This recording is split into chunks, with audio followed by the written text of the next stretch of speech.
Hey, True Believers England team here. Monday night. I am way out of it tonight. Seriously. I'm really, really tired. Didn't get much sleep last night. Got poisoned the day before, or yesterday, I guess that would be.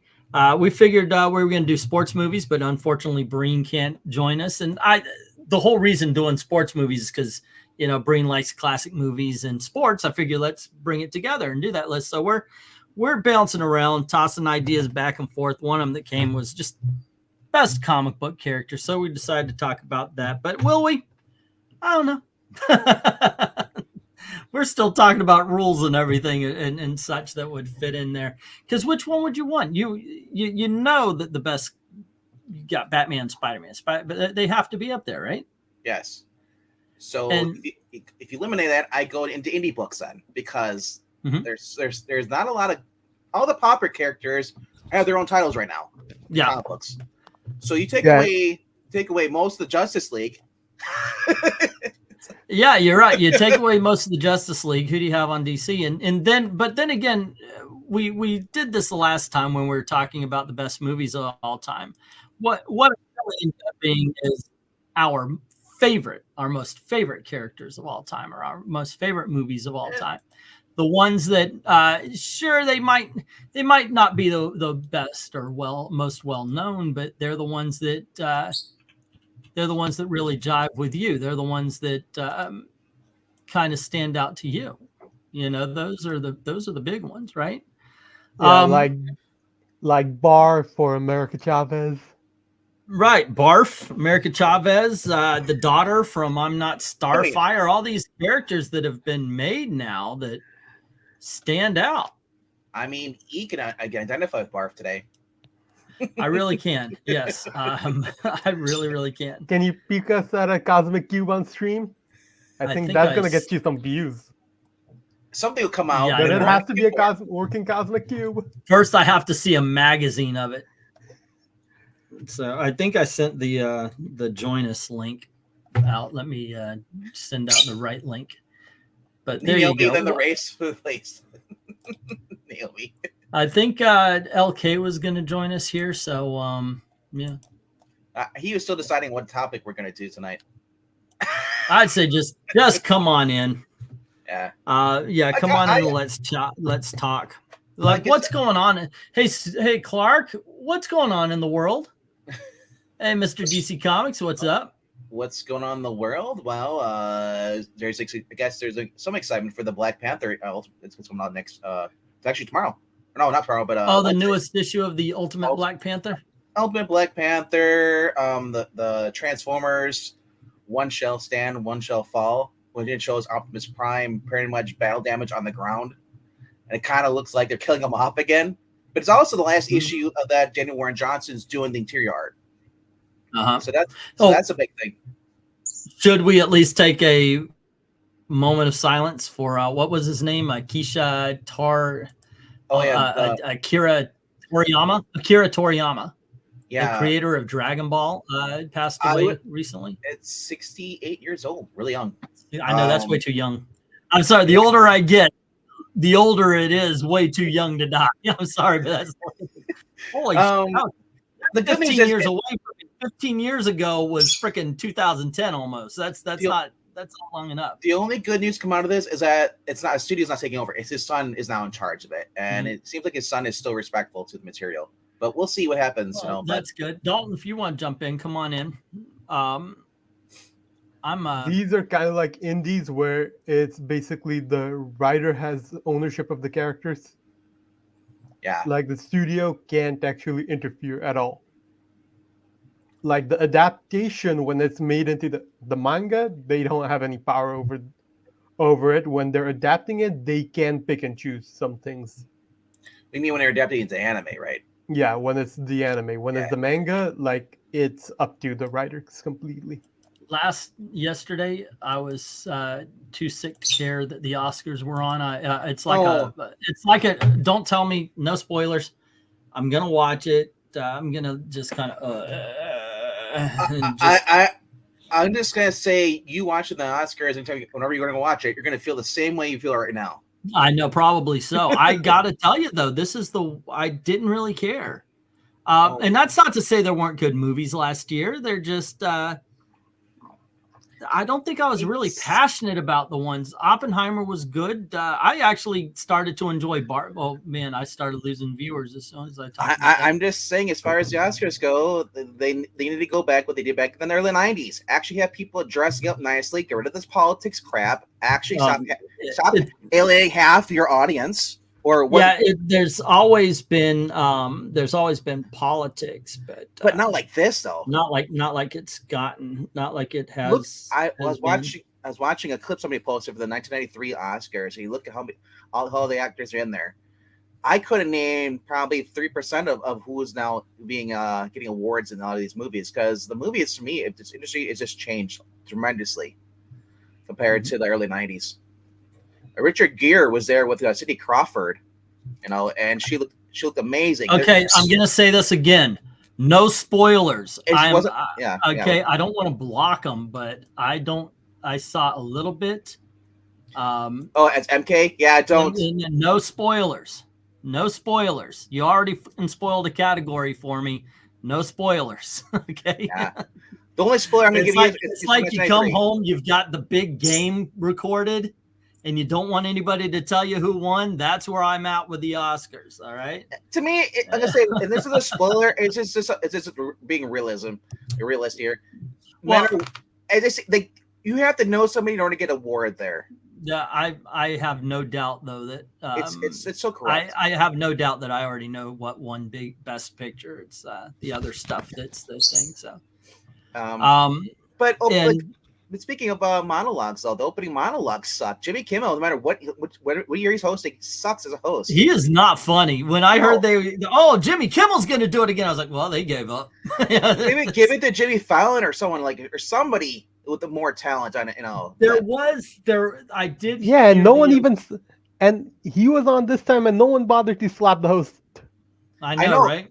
Yeah.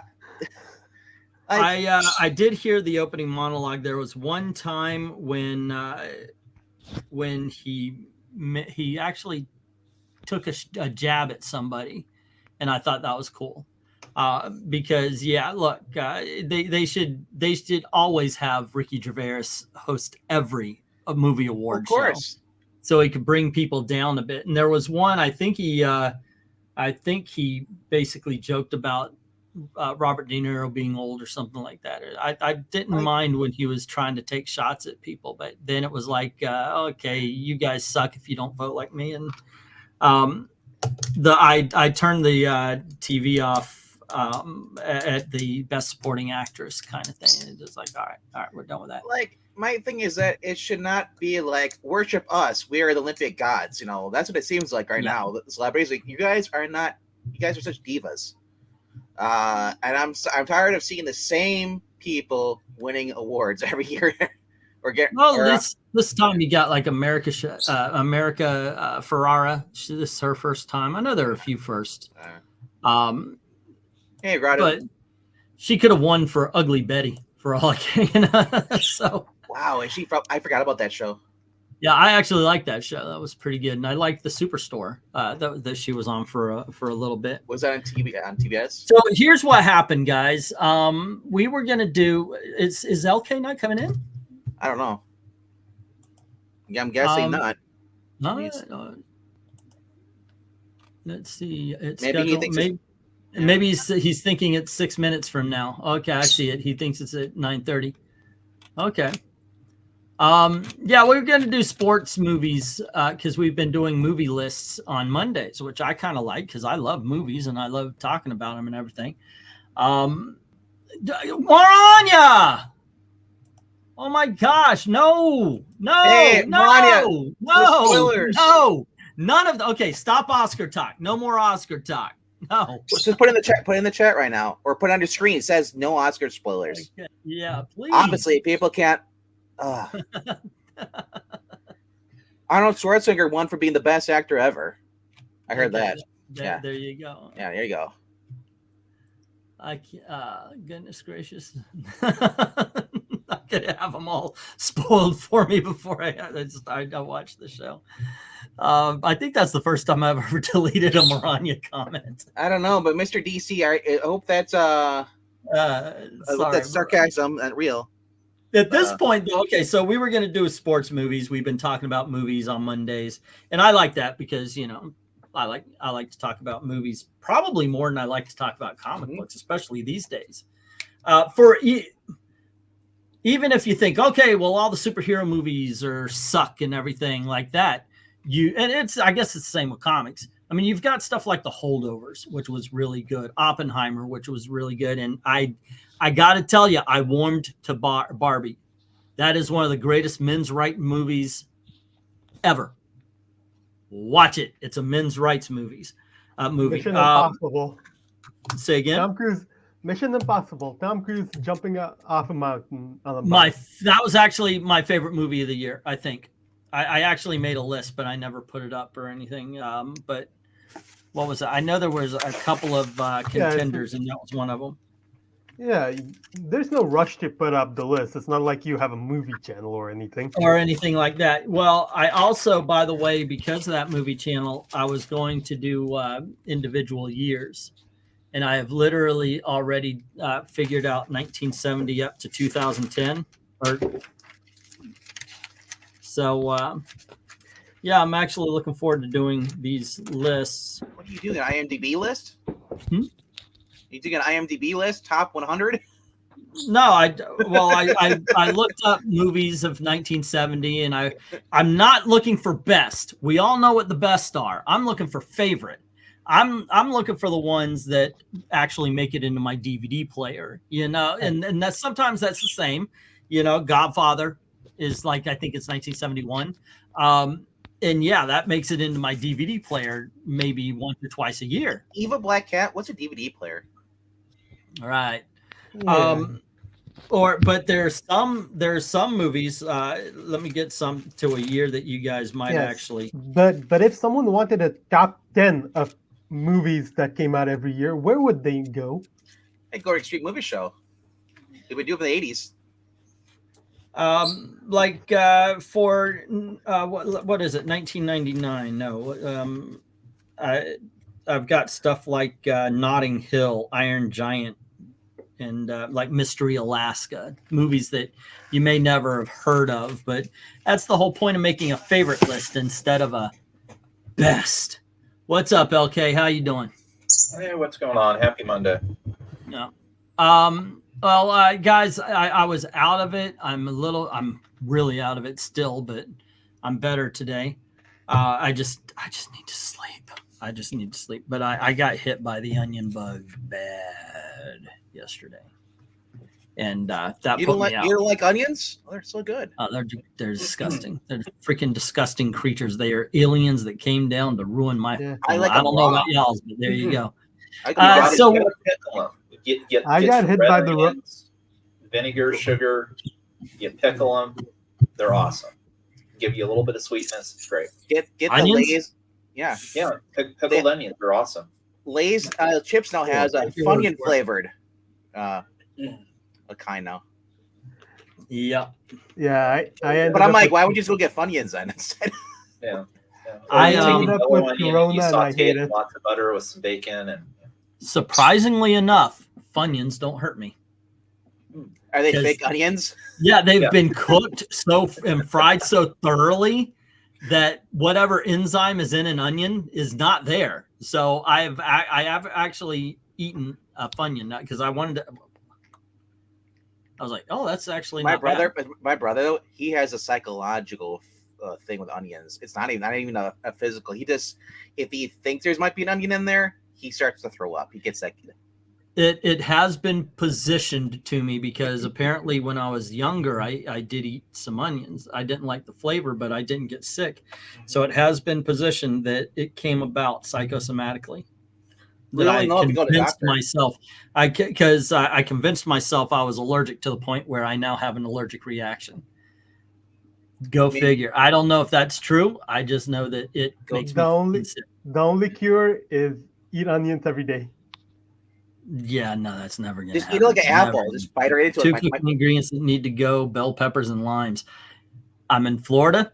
Our best freaking pie is a lime pie, so I don't agree with you on that. But bell peppers, yeah, no. limes. You know, unless Nah, it's That's lime. bell peppers are good if you know how to cook with them. Don't eat them raw.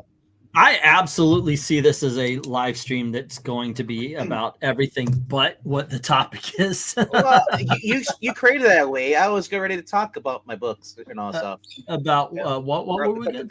Comic characters. Oh yeah, once again, we were going to talk about sports movies. Eric couldn't make it, and in all honesty, the reason why I brought it up was because I know he likes sports. I know he likes movies. Let's talk about sports movies. Same with LK.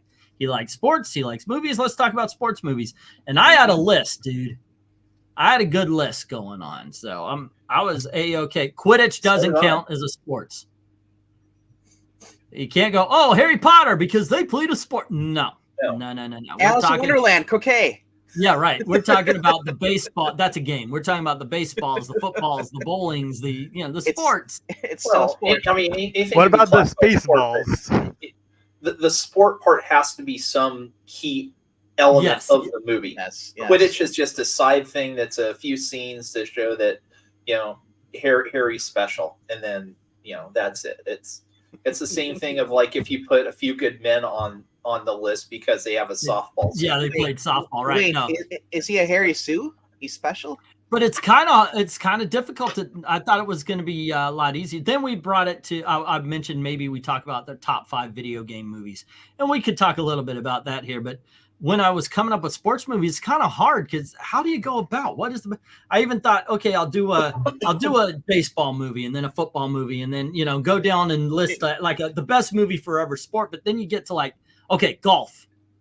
Do you do Happy Gilmore? Do you do what's the one with the gopher? Yeah. Do you do my favorite Tin Cup maybe? Or there's just so many good ones. Like for basketball, is it Coach Carter's? Is Coach Carter? There is no good basketball game. Or is that's the only good basketball movie. There are two good to great basketball movies. Hoosiers, of course, is by far number 1. Which one? And then Blue Chips is the other one. What's the first one? Hoosiers and Blue Chips. Yeah, I you forgot Space Jam. But and then you get to maybe Space Jam, but even that movie sucked until it got to the basketball game. Okay, so what about and when you talk about football, there's so many. Do you go with longest yard? Do you go with the replacements? Do you go with North Dallas 40? See what I do? If you want a top 5, I go with the top 5 I can remember offhand without looking it up. There you go. and baseball, do I want to look artistic and classy and say something like Lou Gehrig, or do I want to sound stupid and say Rookie of the Year? 8 Men Out would be more better than Damn Yankees would be something that would be on my list, but great band. The play for Damn Yankees is much better than the movie. I agree. But yeah, you're right. 8 Men Out is one of the best baseball movies. That's about the Black Sox. Yeah, that's a really good. What about the made up sports? I'll tell you right now. Two of the movies in my top 10.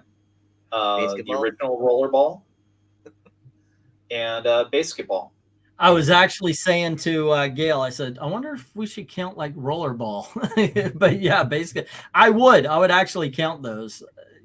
Mainly because why put limits, or here, the one that I brought up. He will come. The what? Oh, Field of Dreams, yeah. For me, what I brought up was a movie with Kevin Costner called Draft Day. It's about drafting a football team, but it's not really about football. Remember the Titans? Oh, that is not. It's a mediocre movie that's occasionally fun and dumb to watch. Which one? Draft Day. I enjoy that movie. Basically, it's the more you know about the NFL, the dumber the movie gets. All right. Here's a question. Would Sudden Death be considered a hockey movie? No. It takes place at a hockey game, but the hockey has nothing to do with the movie. It's a backdrop. Oh, not 100%.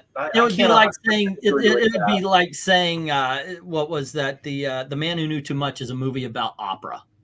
You remember though, Jean-Claude Van Damme has to go out there and play goalie in the third period to keep the game tied, so that the game continues and they can't blow up the stadium. Yeah, see, and that's what I was worried about. There'd be somebody. Well, actually, no, I don't want. Well, actually, if you've got to say "well, actually" before your pick, you lost. The fan? No, I'll say too. As much as I have a deep love for that movie because it's the Pittsburgh Penguins and all of that stuff. No, it did not come anywhere near my list. Wait, if we're going that route, I'm saying Celtic Pride. Oh, God. Once again, if you have to say "well, actually," you lose.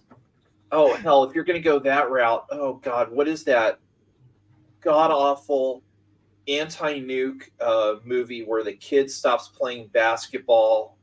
Oh, Amazing Grace and Chuck. Never heard of that. That's really obscure. Oh yeah. So I would swear up and down that I've seen 10 times movies that you've ever seen, and I have no idea what that is. Okay, very, very quickly, Amazing Grace and Chuck. This was during the height of the Cold War and or in the 80s. Yeah, I think it was an 80s movie. Basically, a kid to protest nuclear war stops playing basketball for his high school team, or no, his like junior high team or something. He just stops playing, and it becomes this media sensation. And Alex English is actually the NBA player. Alex English plays the basketball player, and he's on the Boston Celtics, Chuck. And he decides, yeah, I agree with the kid. I'm going to stop playing. And then it becomes this, huge growing thing. And, you're typically, 80s rah BS. It's not a good movie. It's so ridiculously over the top. Speaking of sports movies that take place during the the 80s, the boxing match that ended the Cold War, Rocky IV. Now, seriously, though, I mean, first of all, Rocky IV is a silly movie, but it is so entertaining. It is. That movie is, that movie is bulletproof because you can watch it and you can legitimately tell me it's bad, and you can tell me all the reasons it's bad, and I'm gonna go, yeah, but it sure is a lot of fun. Yeah, and that's that. I mean, that you cannot destroy Rocky IV. It will destroy you as you're watching it, going, I know it's bad, but why do I love it? See, I've never said that. I've never said it's bad. I enjoy the soundtrack. I love the story. I love everything about it. The only thing I don't like is Polly's freaking robot, which is cut out in the new Stallone director's cut. Since we steered our way into it. Well, no, I was going to say, if you love this conversation, stay tuned, in the next couple days when we actually do the stream for the top. We do the start. Yeah, it will be next Monday probably. I know after Thursday, there's a big old question mark on everything for a little bit. Remember that Rocky IV for the longest was at one point the highest grossing sports movie up until I forgot what took over, but it was for the longest time the highest grossing sports movie. On Thursday night, we'll be having a wake for this channel. Yes. As we'll be saying goodbye to I Love Comics. Yeah, I'll be on the road, but I bought a no, I didn't buy. I'm going to go to Walmart and buy a dash cam where you can hold the phone thing, so I can actually do a live stream from the road. I can see you. How does this thing work? Yeah, am I on? Am I on? Hello, hello. Before you go to Ollie's, or before you go to Walmart, check out Ollie's first. It was like $7. Ooh, they have all kinds of stuff like that. I mean, that's where I got my $7 ring light from Ollie's. So I'm gonna tell you right now, this is your last chance to go to Ollie's because they're not going to be an Ollie's by you whatsoever. That's true. That's true. Yeah. I might have to. Gail, I bought more. We're gonna pack up and move. Okay, here's something I did. I found a guy online that sells dick. No, he sells trade paperbacks, and I made a deal. I said, look, I'm going to be buying a lot, so I want to know if you could, because you got to check, right? Because what if I don't find an Ollie's? What if I can't make a relationship like I had with Coliseum of Comics down here? that I built for the last 30 years. If you're constantly buying stuff, like my shop has like $100, you start saving like $20 off $100 purchases. Mhm. You know, So like I said, if you're a big spender and you're constantly coming in, you'll build a reputation real fast. But if So you, here- I'm sorry. Go on ahead. Go ahead. Go ahead. We keep getting people and then we're losing. It might be because we're not talking Well, about. I stopped watching. Well, here's the thing. Here's the thing, guys. I don't have a top 5. I didn't think about this and make a top 5 characters. I thought it would be easy, but I cannot get my mind to work properly. Let us do our top 5 then. Okay. I could, yeah, you guys have a good day. I'm going to bed. Yeah, I'm okay with that because holy shit. I've got a few characters that I think deserve to be talked about. Like I've written down 2 right now. Because I didn't want to do Batman. You guys could, and I'm not saying it. It's just, let's face it. We know who's on the Mount Rushmore of comic books. It's going to be Batman, Superman, Wonder Woman, Spider-Man. Those are probably the 4 most popular characters of all time. And then 2 other guys. People get into but you need this character, you need that character because everybody's got their favorite. But let's face it, Batman, Superman, Wonder Woman, Spider-Man, that's the Mount Rushmore.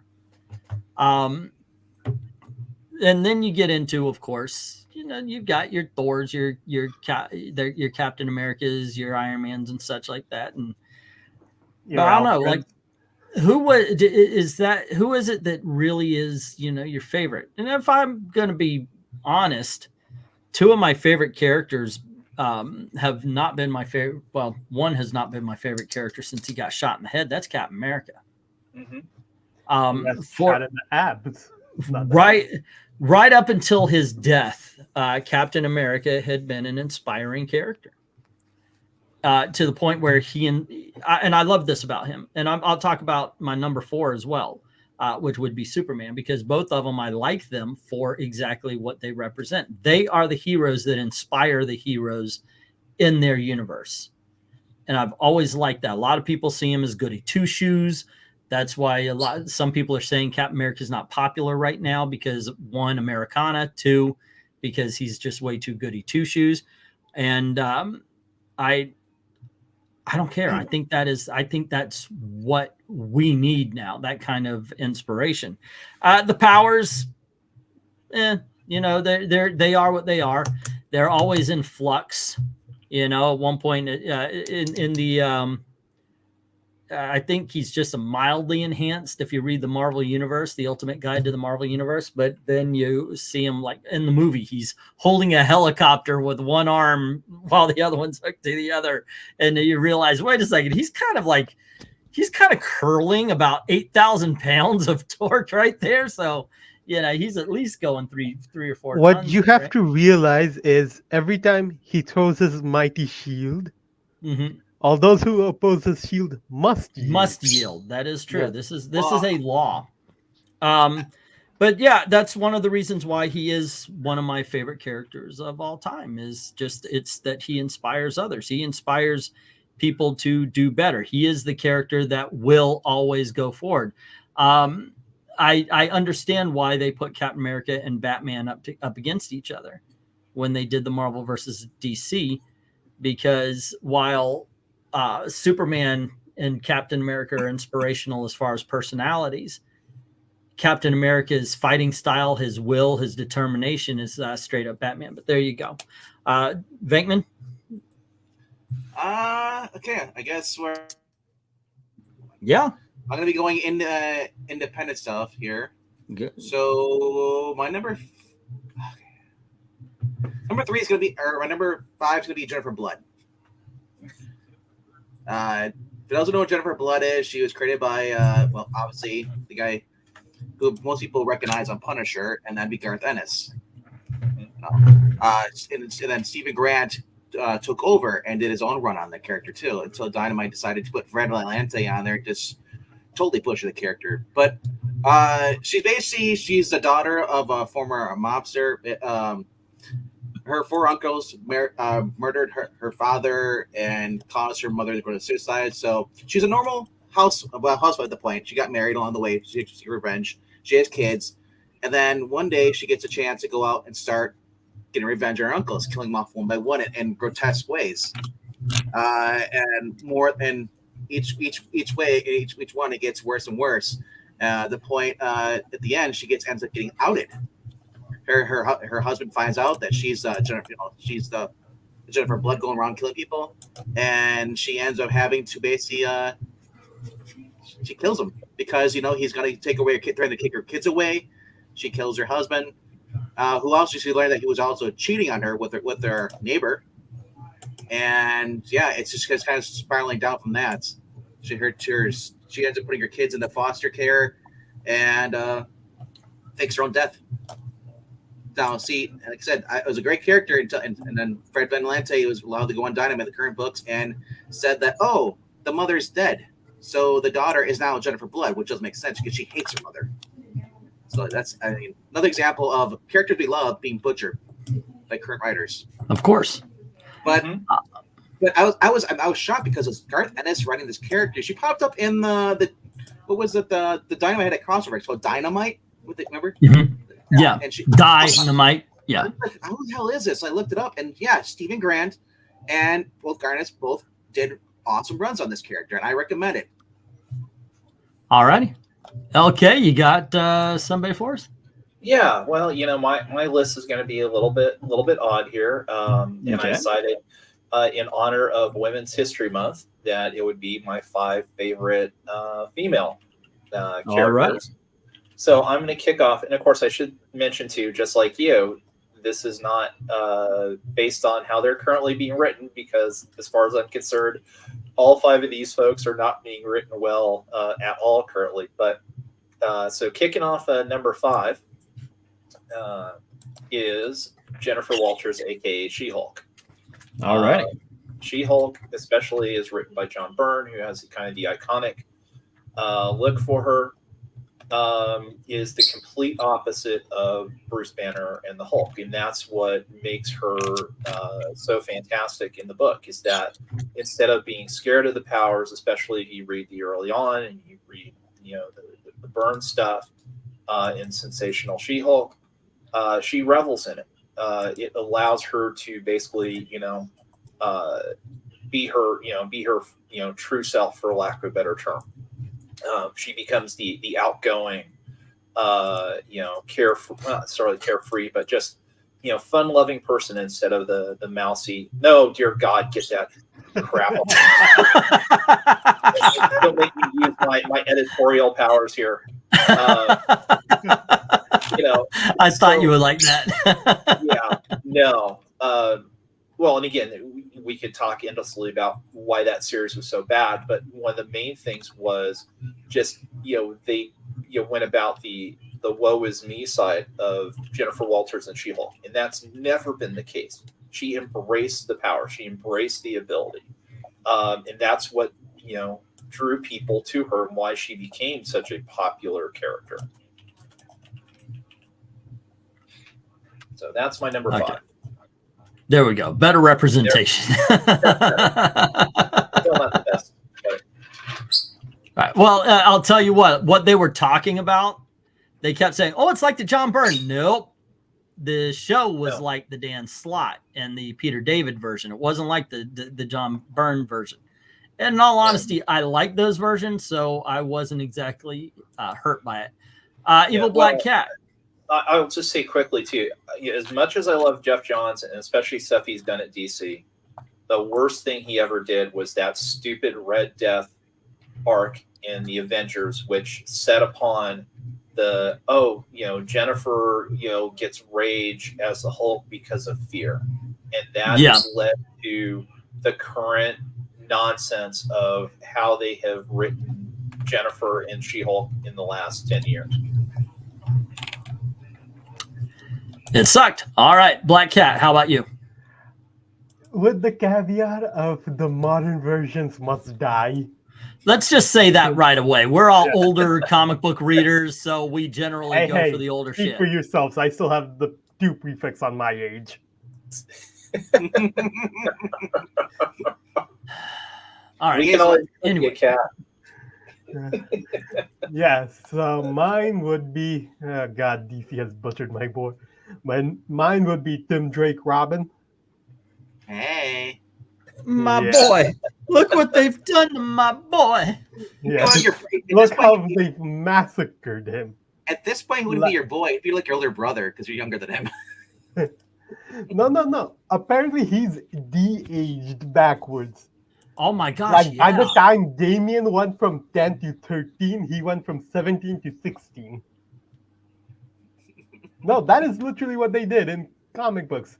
He aged a year back in 3 years' time in their world. Like when Damien was 10, he was 17. Now then at the start of Rebirth, Damien's like 13 and they made him 16. So back when it's the legendary Dixon era, it's the Alan Grant era. Jason was like after Crisis on Infinite Earths, people did not like what they did with the new character of Jason. So and the writer Jim Starlin did not like what he was like writing Jason or writing as Robin, so they decided to kill him off famously. And then they realized they had so much merchandise of Batman and Robin that they need to get a Robin back. Now, Dick Grayson's moved on. He can't be Robin, so they get Marv Wolfman on the phone, create us a new Robin, and they come up with Tim. And unlike the previous Robins, like who are orphans, Tim actually had a dad who was in a coma for a while, but he had a dad. He had a stepmom later on. So it's not like he's living with Bruce and he doesn't have to have a civilian life. He has the civilian life. He has to hide the fact that he's Robin from his friends, his dad, and this puts a lot of strain and creates a lot of drama. He had that, yeah, basically he had the car. He had the, unlike the other Robins who were trained, like he was written like a 14-year-old going up against grown-ups. Like Damien at 10 is taking up on full adults. Like the first miniseries of that he had is that he realizes he's not acrobatic like Dick was or street tough like Jason was, so he needs training. That's why he has the staff, because he does not have a reach like the adults that he's fighting on the streets. So he needed an upper hand. He gets a bow staff. And he was written like a 14-year-old. Like the stuff with Ariana, then with Stephanie, where he's fighting a monster, saving a family, and then Ariana's dad dies. But most of what he's thinking about is, wow, she's pretty. Let's not go with the modern versions. All right. Let's see. For my number 4, and this is off the top. These are very fluid lists because, or at least mine is, because it's off the top of my head here. Well, because I agree with that. Your head. Exactly. I agree with LK that She-Hulk is one of the greatest characters ever made. But I want to talk about some different ones. So I'm going to go back over to DC Comics, 1980, George Perez, Marv Wolfman. And let's talk about a character called Starfire. She, I think, first of all, yes, look, that's George Perez. That's not modern. Once again, modern day, bad, past good. But this character, started off as exactly what you see here.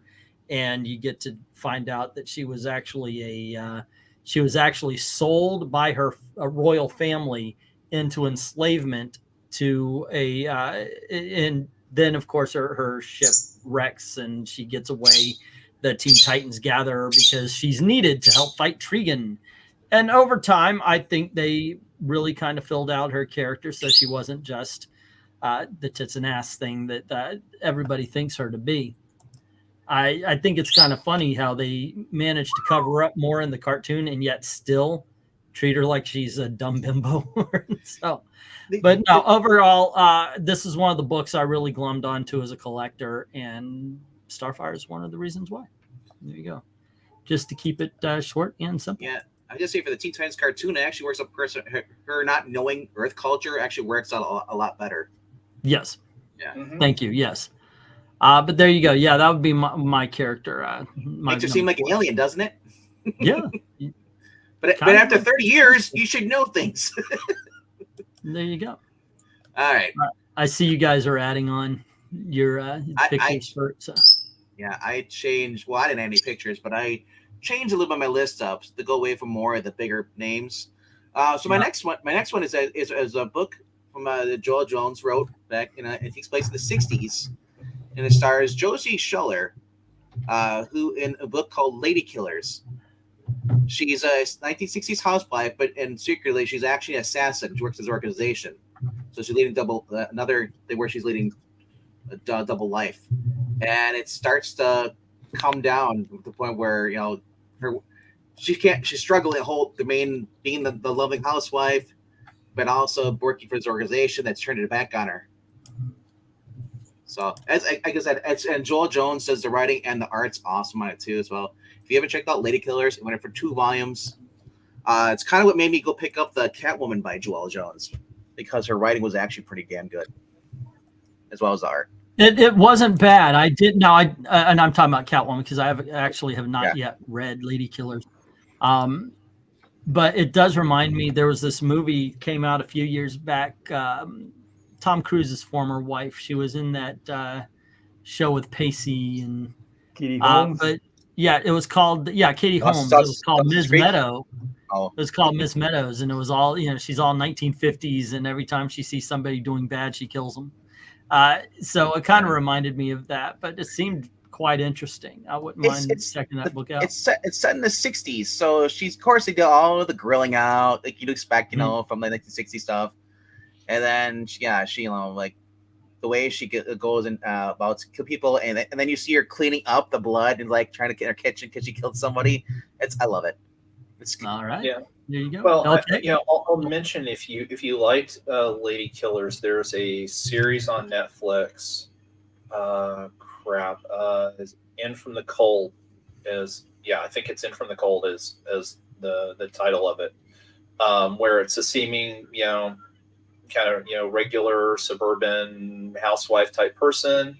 She's a chaperone to her daughter for this skating competition in somewhere in Europe, and she gets accosted, and they're saying, claiming that she's some Russian ex-Soviet super spy. Yeah, and of course she's going, well, no, that's not me. That's not me at all. And of course, it turns out it is her. And then you have the whole adventure. It's awesome too, because especially if you're a superhero fan, there's a twist in it that's very much like. Isn't that Angelina Jolie movie? It's not Salt. You think of that? Yeah, well, that's Salt. Yeah, no, this is a Netflix series. There was supposed to be a season 2, I think, coming out sometime this year too. But I really enjoyed the heck out of it. I think it was on last year or the year before. Like I said, I love the spy and and just the whole tension of is your world's crumbling and you're trying to keep your life separate. I love that. Yeah, it's. I hate using the term trope because trope has gotten such a negative connotation now, but it is. But again, it's one of those things. Tropes are neither good or bad. It's all in how you use it, and that style, both for male and female, is such a great fertile ground for storytelling. That was the Americans. Was another one. Yeah, well, too. There was.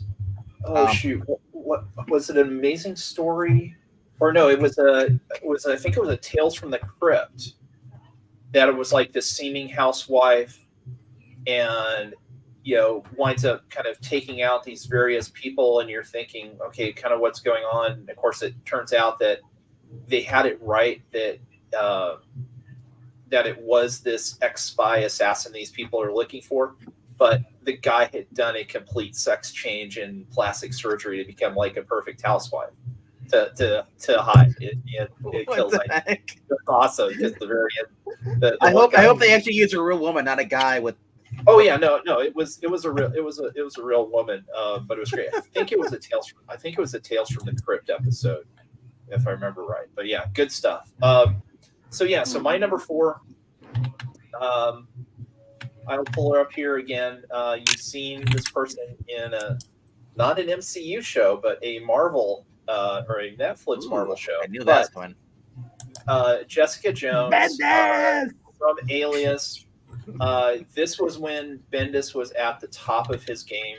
And if you want to read good Bendis stuff, he does a lot of great mystery stuff, especially some independent stuff that, he's did. And I kind of just immediately fell in love with this book. I've always loved good film noir, detective stories, private eyes. And so, here, for those that aren't aware, Jessica Jones is basically Private Eye in the Marvel universe. And as we start to learn, she actually has superpowers. But we find out why she hasn't been a hero, for so long, because there was at one point in time where, she was a hero called Jewel. And this is one of those, I'll say, rare instances too, where they did a really good job of kind of not retconning, but putting her into a bit of the Marvel history. So you kind of this explanation of like, okay, so why haven't we seen this hero before? Because this was a brand new character that Bendis created, and the story is great. Again, one of the great things about the story is she has some modern day girl boss qualities, but she fails a ton. I mean, especially in the first couple volumes of Alias. She has plenty of screw ups, but she's always picking herself back up. She's always trudging forward, and learns more or less from her mistakes. And it's just great. I mean, if you love detective stuff, you love private eye, noir type stories, definitely pick up Alias. The Netflix series, I think season 1 was okay. I didn't finish it just because it wasn't. I love this book so much that I just couldn't get into the differences with the Netflix series. And of course, this kind of later stuff they've done with the modern stuff. But the Alias series that Bendis did with creating Jessica and writing the character was so good. Again, too, later on, the relationship with Luke Cage and the whole 9 yards. One of my most favorite modern characters. Well, really, you don't get into the depth of her character until season 3. So you definitely want to put yourself through season 2. Or you can just actually go and get the Alias omnibus and read that instead. And you probably have more fun. Yeah. Yes. Considering I you're was lying saying through my that teeth. you'd have more fun reading a Bendis omnibus? Yeah. Yes. I'd say the Jessica Jones TV show sucked for season 2, but it got worse for season 3. Yeah, season 1 was probably better than Luke Cage. Season 1 is, if you break them into like seasons rather than series, season 1 of Jessica Jones is first or second. It's really good, but it takes a fall. And I love how she deals with the neighbor too. Black Cat. Who you got going on? You're number 3, right? No, number 4. Number 4. We're on number 4s? Okay. Yeah. You went for number 4 and 5 together. Yeah, no, I didn't. Just go on ahead. Okay. So going from one Marvel Netflix character to another, it's that blind guy with the stick, with actually 2 sticks. Wears red, sometimes yellow. Yeah, that's the guy. Yeah, so my number 4 is Daredevil. So you have those good like. Let me just sum it up. But read the Miller run. That's it. Pretty Like, much. do I have to go into details? Evil Black Cat can only do one-liners. He can't actually talk on a live stream. Okay. I agree. So I agree that basically, I'll put it like this. I have normally I have Tuesdays off from college, and Saturdays and Sundays I'm spending in unis doing lab work. So I am very drunk right now. Okay. Well, no, don't worry about it, man. It's okay. We're just I'm just busting nuts. That's all. It's No, I am very drunk right now. it's you're a drunk foreign correspondent. Okay. Are you from Canada? Yeah. Let me get some because we've got people putting in their 2 cents here. Well, there's multiple lists. There's video game lists, and there's Yeah, I see that. Top 5 characters of all time from MK. That's tough, but Soups and Bats is in there as much. I think we're trying to steer away from the big guys. As I said, the Mount Rushmore. I mean, these are according to Eric and Boyd should be Ninjak, Arm Fall Off Boy, Nort, and Big Bertha. Most of mine are female, except for 2 guys on my list. That's about it. Yeah. I want to change it up, but I mean, mine are all indie. I think mine are more mainstream, but it's okay. Undead Quinn says Agretsuko. Let's see. Dick Grayson Forever. Number 5, Silver Samurai for cartoons and comics. Let's go on the villain route. Number 4, Zoe of Rachel Rising, and Jim says Thor for his number 4. Cartoon says number 4, Batgirl and Oracle. Hello to Amy Lester. How you doing? Golden Gale Black Hammer. Gale is always golden. Stay golden, Pony Boy. Cartoons is saying Storm. That's a good character. I have a statue. Let's see. Did you guys ever saw the albino orcus? Used to be one, but now it's like 4 of the same family. They actually have an advantage on. I have no idea what that is. Pistachio is quietly looking over. I'm not going to make eye contact because he's actually behaving himself, unlike Twiddles, who would be screaming it now. He's not there if I don't look at him. Actually, that's very much true. If I look over, if I get too excited, he's going to want to be a part of the show. So no eye contact. Yeah. I'm invisible because I can't see anybody behind me. If I can't see him, obviously he can't see me. That's the way it goes. All righty. I was wondering because Jim said something in the DM that really stands well with me also.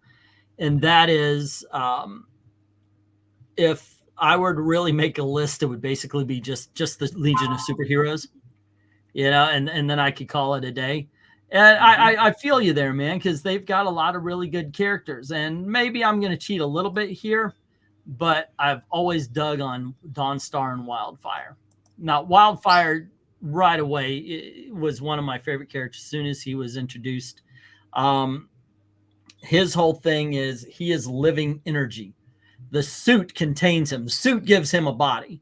So as soon as he's out of that suit, he's just a ball of energy. And that he's of course the Joker because if he doesn't laugh, he's going to cry, that kind of thing.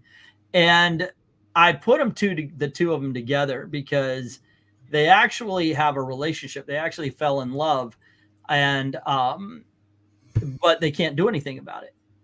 They could be together, but they can't be together. And at one point in time, it much like Spock's, what was it called? Palm Fur or whatever it was, where he's got to go out and find a mate. The same thing happens with Dawnstar. It's time for her to find her mate. And Wildfire's like, I'm right here, and of course she can't do anything. So she actually has to go through the whole thing that the people of her planet do.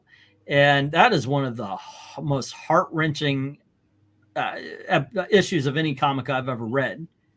But they really do make a good couple. They're really good characters by themselves. Obviously, Dawnstar is Dawnstar, and anytime Adam Hughes draws her, it's time to pick up that book. But yeah, it's just good stuff there. There's good stuff there. All right, that is my number 3. Where do you go to, RDEV? I'm kind of cheap because I'm used to Ingleton just saying franchises as one That's thing. 2 people, dude. 2 people. Go on ahead. And I'm going to do 2 people as well. I'm going to say Rogue and Gambit because I like these characters together when they're in the same issue. When they're separate, you don't get that same kind of electricity. You don't get the whole kind of. I like how the flirtation before, and this is before the whole Mr. and Mrs. Gambit and all that crap. Mm-hmm. I like the Actually, I like Mr. and Mrs. Gambit, which was a Kelly Thompson book. Go figure. See, no, I like it basically when they first meet each other and like the whole thing. He's basically flirting with her and she's driving him nuts. He's basically she's getting angry with him, and I love just the whole dynamic thing. Will they, won't they stuff. And just these characters. Gambit's I read his solo series. It's just not that good because it's missing the rogue elements. When Rogue her miniseries, they threw Gambit in because these are the couple that people like. No one cares about Kitty. No one cares about Colossus. It's always been Rogue and Gambit. Also, it's less creepy than Kitty and Colossus. What you mean the 20-year-old and the 14-year-old? Yeah, I know, right? I feel like these became the 90s couple. Like Kitty and Colossus were kind of like the 80s kind of like thing. Okay. X-Men. Okay. What about I get it. Gene? Oh, in the cartoon? Gene! Yeah, I mean, that woke me up a lot when I was watching that back in the day when I was 12. Whew. Let's see. Undead is saying his number 2 is Ghost Rider, and Dark Admiral number 1 Ghost Rider loved the Curse Mantle dichotomy. 2 Blade, the concept of vampires not having all the weaknesses. Okay. Parents are like, you can't watch radar movies. I'm watching X-Men. Yep. And of course, I mean now, especially now, who doesn't read an X-Men book and hear Chris Rogue Claremont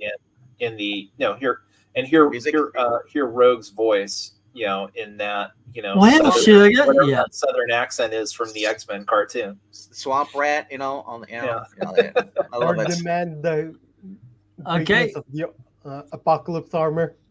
LK. Yeah. Well, my number 3 happens to actually be just another Jessica. This time it is Jessica Drew, aka Spider-Woman. I like all the Jessicas. Again, there are some similar themes between her story and a little bit of Jessica Jones' story in terms of, kind of in her case, a little bit more was, getting manipulated and kind of being brainwashed into Hydra and leaving that. But again, it's just that whole exploration of the growth of the character. Initially, Spider-Woman started out just to not necessarily be a clone of Spider-Man, but it was just so we have the IP out there of Spider-Woman. Mm-hmm. But then, slowly, especially go through and, read the original series. She develops a personality and a style all of her own. And then kind of in the more modern context, the Dennis Hopeless series was not bad, was pretty decent. And, at first, the whole idea of, God, Jessica getting pregnant, this is so stupid. But they actually handled that really well. I was happy to see her become a mom. They had some interesting stories with her dealing with the kid. And, of course, now they've screwed that all up. If you've read any of the Spider-Woman Gang War, you'll know what I'm talking about. And I like myself too much to read it. Yeah, well, I wish I liked myself that much. So it's really annoying. Again, it's one of those things. It gets really annoying when you see a character that you like that has growth, that has a real character and personality, get destroyed by these modern writers, and especially something good where, again, these childless lunatics, don't know how to write kids, don't want kids in the book, and so then they go and rip the child basically out of the timeline, which just. But anyways. But yeah, my number 3 is Jessica Drew, Spider-Woman. I gotta jump off, so I'm just gonna give you my last 2 characters, and I'll leave. Red Sonja, and of course number 1, J. Jonah Jameson, and this is before he finds out that Spider-Man is Peter Parker. Those early issues, he is so obnoxious. He makes the book great. At one point in time, doesn't he? He hires Scorpion to kill Spider-Man, and he builds the Spider Slayer. Yes, Mysterio as well, all that stuff. Like I said, so truly a dedicated hater. I couldn't say Spider-Man, so I had to go with the there you go. Hey, you know what? J. Jonah Jameson's a comic book character too. That fits. Yep. Later, guys. Yeah. Later. All right. See you, VENKMAN. See you. See ya. Hello to Dominic. What's up? I'm doing fine, Eglantine. How do you do? You ready to jump in a few moments? We're gonna get Black Cat's number 3, and then we'll get your number 3. You can run us up to that, and then. But Black Cat, where are you standing here on your number 3? For number 3, because we can't use the big guns, this is going to be another legacy character, which, if Ash is here, he is shuddering. But my number 3 is going to be Supergirl. Okay. Well, the question is, which Supergirl are you referring to? Mostly the post-Infinite Crisis 2006 onwards character, because I have the Kara Zor-El. Yeah. So everyone here, like I've repeated multiple times, is the story that brought her back into the main continuity was the first comic book I ever got, which was Superman Batman issues. Actually, the story started with issue 8, but I got issue 9 and 11. Those were the first 2 comic books I ever bought. And so, unlike Superman, like the thing I like about her is that she grew up on Krypton. While Superman grew up on Earth, with Earth parents, and he wants to protect Earth. She did not grow up here, so she saw everyone she ever knew, everyone she ever loved is dead. Her little cousin, who was 1 year old or 2 year old when she last saw him, is now a grown adult in his 30s, and she doesn't know what to do with her life and what her place is in life. There you go. And so she has to get accustomed to being in a new universe, and not new universe, new planet, new people, deal with having powers and everything. And even in the New 52, and people hated the story, but I kind of liked it and it fit. She actually became a villain for a short time, trying to help a villain who was going to destroy Earth to recreate Krypton, because she before like coming to Earth, she has been Kryptonian all this time. So like she had no qualms sacrificing humans to bring back her family, her friends, but then she realizes she can't do that and steps up and stops the villain. Like she couldn't go through with it. Like it actually makes sense that she would have alien thoughts. Yeah. Alien thoughts, and unlike Superman, she's not that, unlike this version, she's not that happy-go-lucky character, always positive, always trying to do the right thing. A lot of people did not like the bitchy version. I kind of liked it because it makes sense. Like everyone she knows is dead. Her entire planet has blown up. Like, would she be the like the Supergirl from the cartoon, the CW series, which is basically Superman in a skirt? Like, would she have that attitude, or would she be a little resentful, a little mopey, and a little like that? Well, even in the TV show, the one I'm showing here, because it literally was the first poster that popped up, she was a young girl. She wasn't a teenager like she was when she appeared. So, yeah, I kind of dig on that. Plus, I do love Supergirl. You guys know I've got 2 statues. I've got the Showcase Presents and all that as well. It's just a lot of fun. Just a lot of fun. Yeah. And by the way, Superman was a dick to her when she first appeared, by the way. Yeah. Hey, Englentine, did you know that Supergirl's sister is gay? I have heard that somewhere. Yeah. Say it. What? It was so subtle, you had to really closely watch the episodes, especially the clues were there. I just don't know how I missed them. Seriously. There were clues. Quote unquote on clues. The first season, she was all on that bad guy. Go figure. Yes. Well, that's because the first season was on CBS, not CW. And then it got kicked to CW. They cut the budget and they went completely off the deep end with all the woke progressive garbage. And now with DC editors, they're singing the song from Team America World Police, except for everyone is gay. Yeah. All righty, Dominic, do you have a number 3? You can count 5, 4, and then tell us if you want. If not, we'll just go on. It's up to you. Well, this is really a tough one. Huh. Well, if you don't have one ready, No. Actually, I do.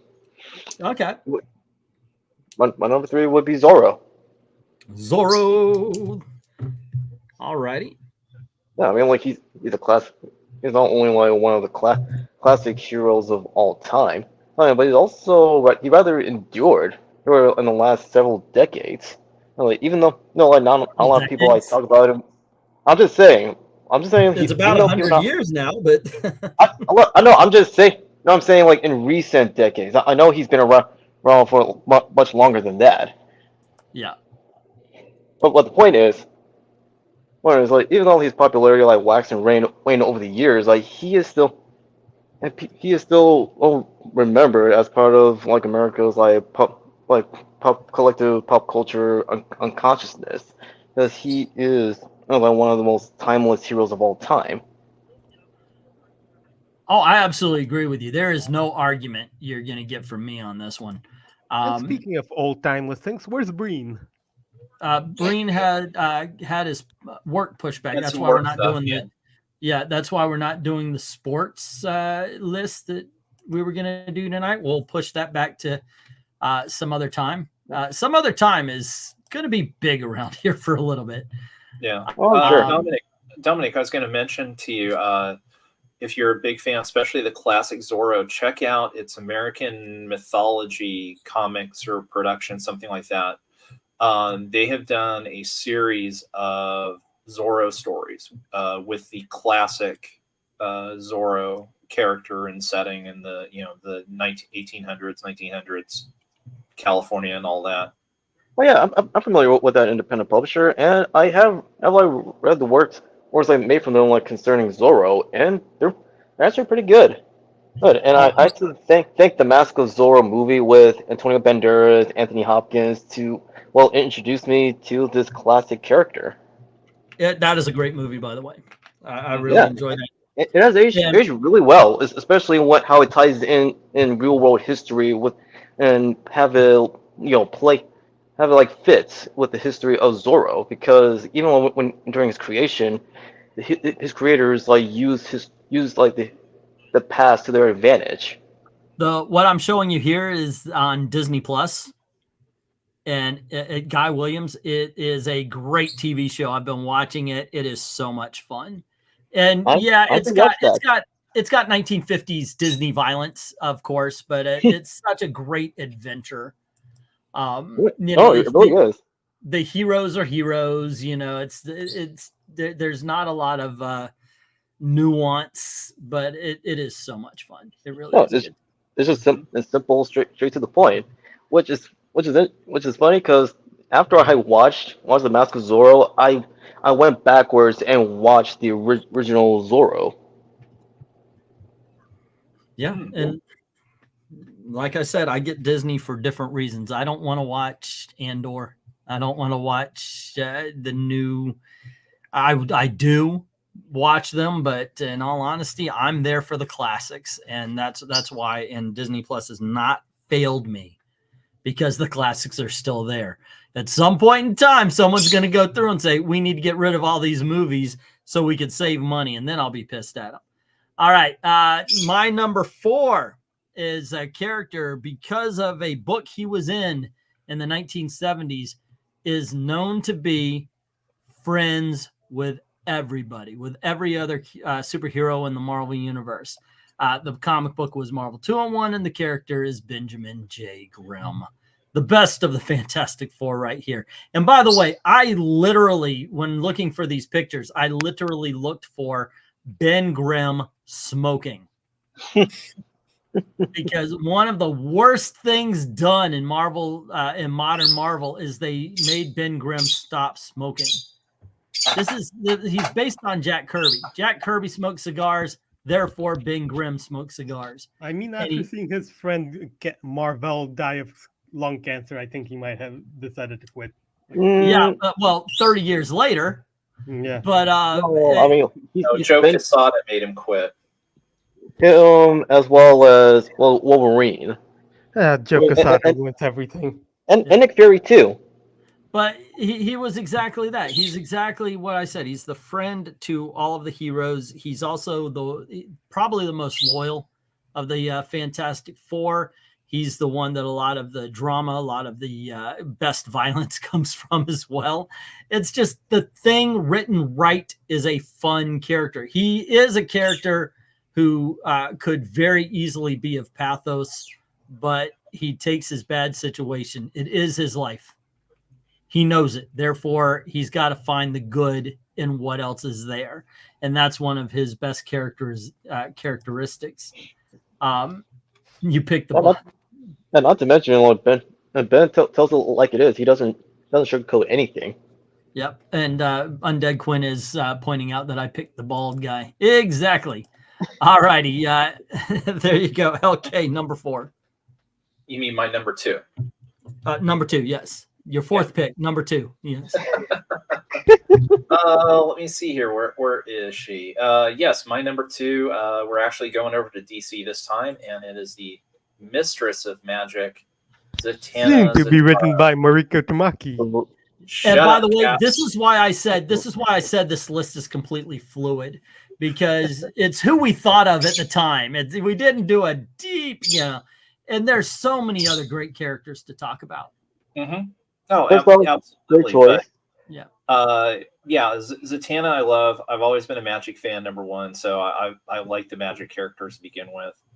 And then Paul Dini did such a great job of making her a wonderful character in the Batman episodes that she popped up in, and that kind of started me down the path of looking back and seeing first off you kind of read the origin story with her and the things in terms of with her father, so she's got a bit of a tragic backstory. But the best versions of Zatanna are the ones where she's able to balance understanding the enormity of not only the power she has, but her duty and role, to keep the dark stuff at bay, but is still able to be a fun, lighthearted character that, she doesn't let it weigh her down and, put her into pits of depression or go into the dark side. Again, I think going back to Paul Dini, that series that he did, Zatanna, was fantastic.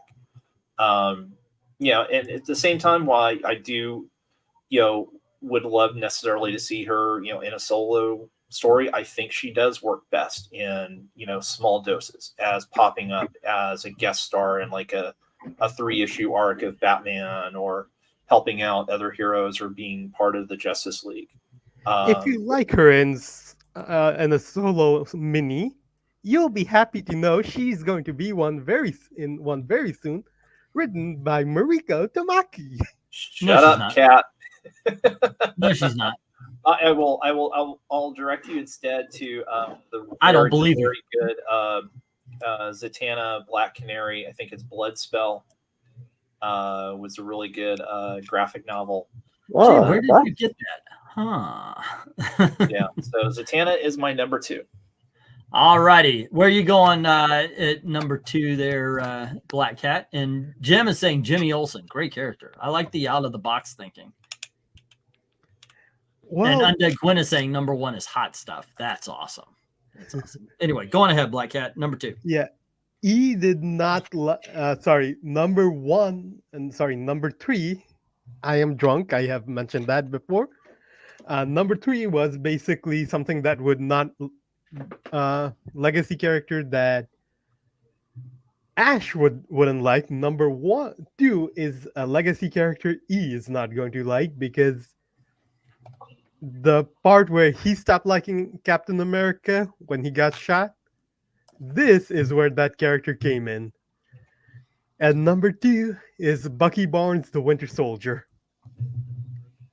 So, yeah.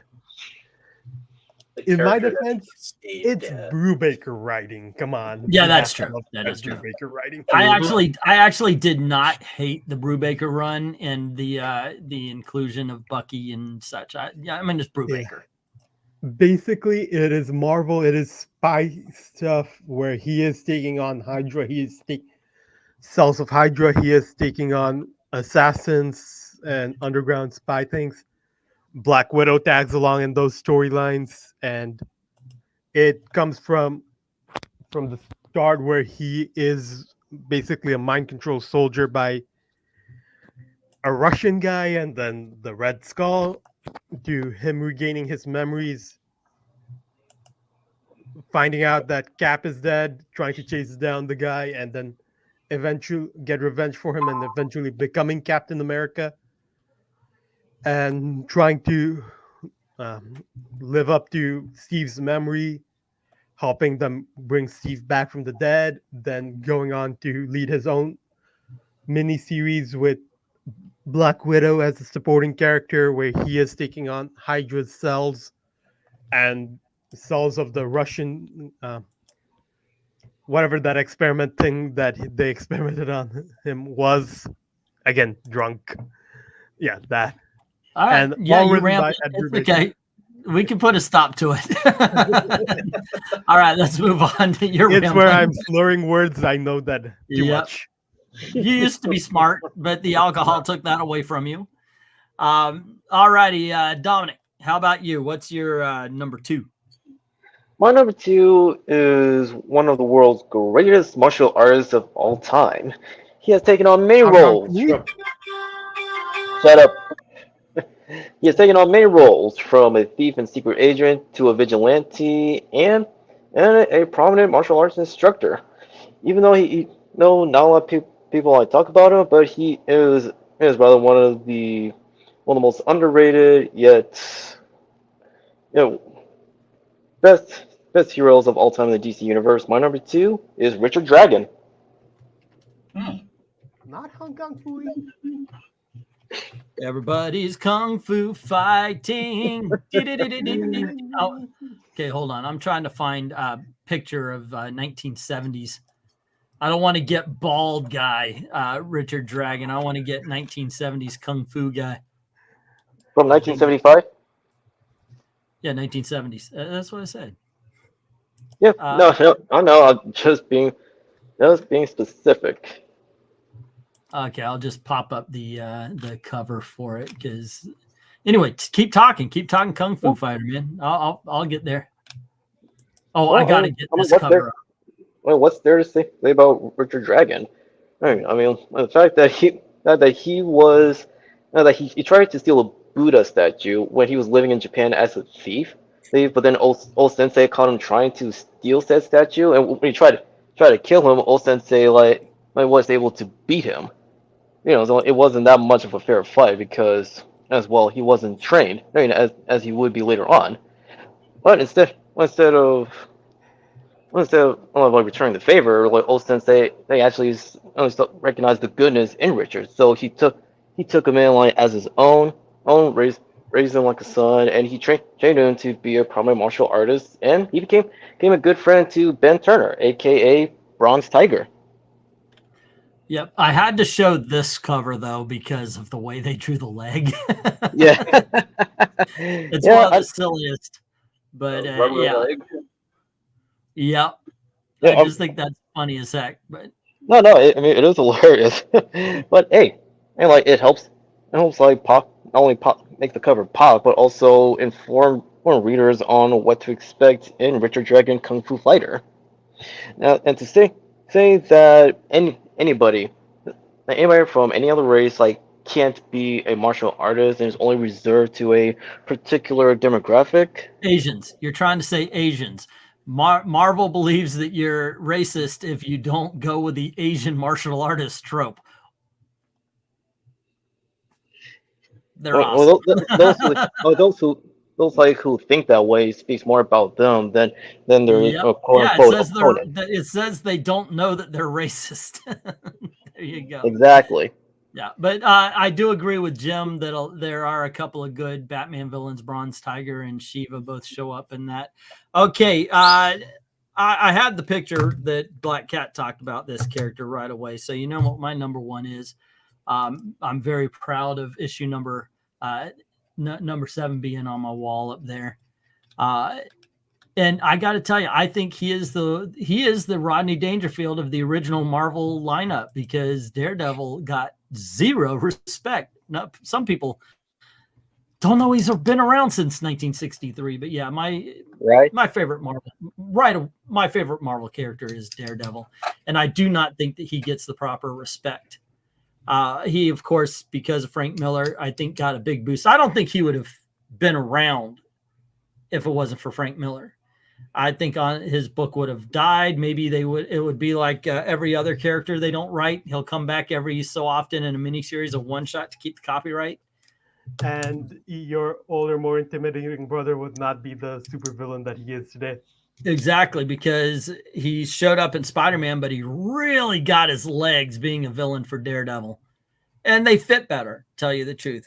I do like the street stuff. I do like the fact that they always went a little bit grittier with Daredevil. Daredevil is not Spider-Man, and I hate when people write him like that. Even Stan Lee in the early days had him quipping more.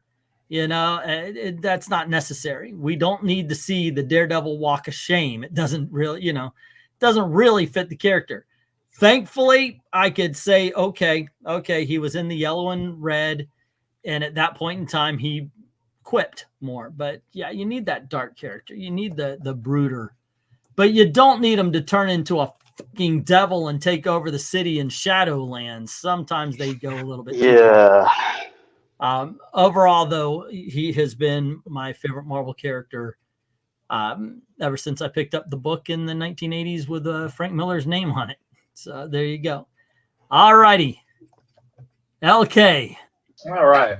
Well, so I'll just, for those who have dropped in later here, my list is in honor of Women's History Month. So it's all my favorite female heroes.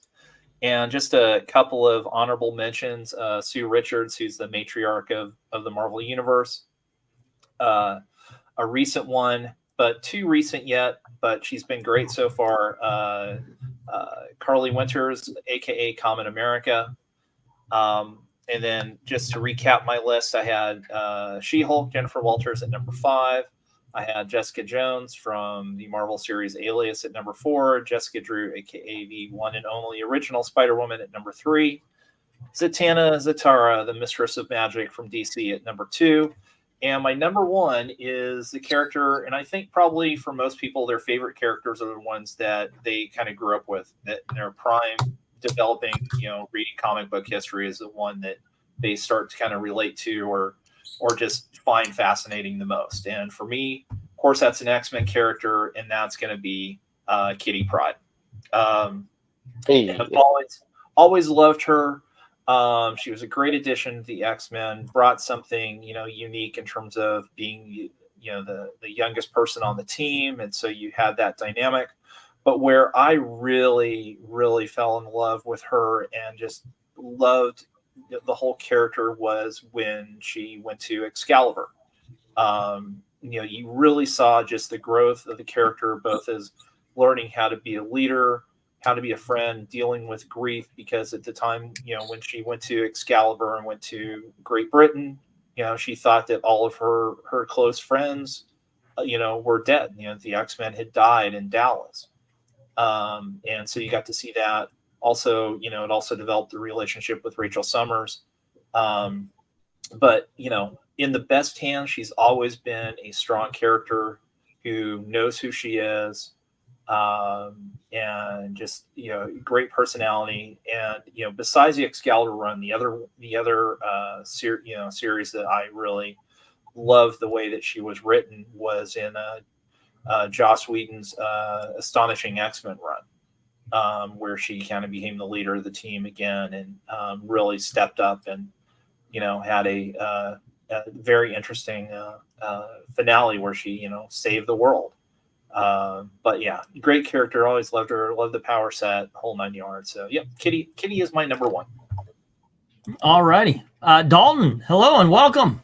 What's up? Hello. Sorry I'm late. I was busy. You came in at the tail end, but if you want to take a few minutes, to talk about your number one person without saying anything else. I really am interested. Is it going to be Doctor Strange or Dr. Fate? Because I know it's one of those two. But what is your? Okay, could you turn off the camera just for the fun of it, Okay. so Why? we can see your beautiful profile photo? Oh. Oh, there we go. Okay. But in any case, my top 5 would be number 1, Golden Age Dr. Fate, Kent Nelson prior to the Possession Retcon. Everybody knows how I feel about everything after the Possession Retcon, Hey, and we've everyone already said we're Kent talking about Nelson. classic. We're not talking about modern. So by all means, But yeah, tell us about it. Dr. Fate has unfortunately been being screwed up long before most everybody else came to the Let's Ruin Everything party. Ever since So they got rid of Jared I had to Stevens. specify. Exactly. Yeah. So why is Dr. Fate my number 2 would be Dream of the Endless. Okay. My number 3 is Dr. Stephen Strange, or Dr. Stephen Vincent Strange, if you want to go the full name. My number 4 is John Constantine.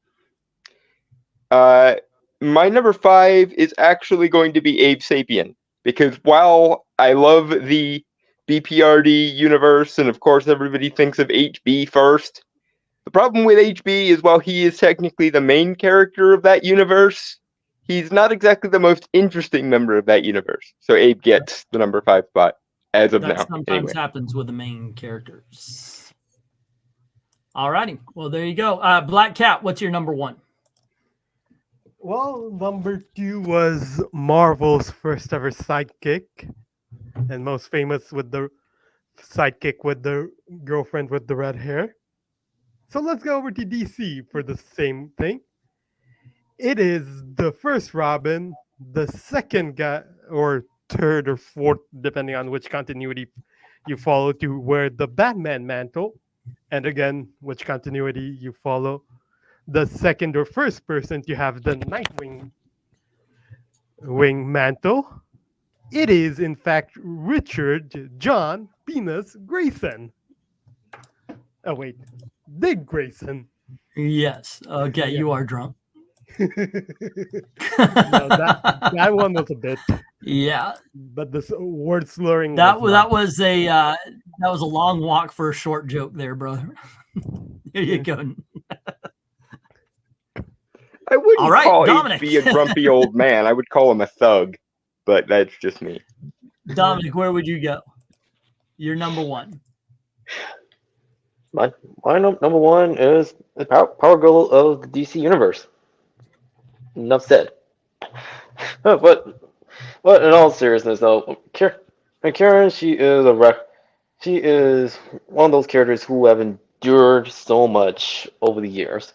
Like first, like she's an older, wiser, and stronger like Kara before Crisis on Infinite Earths.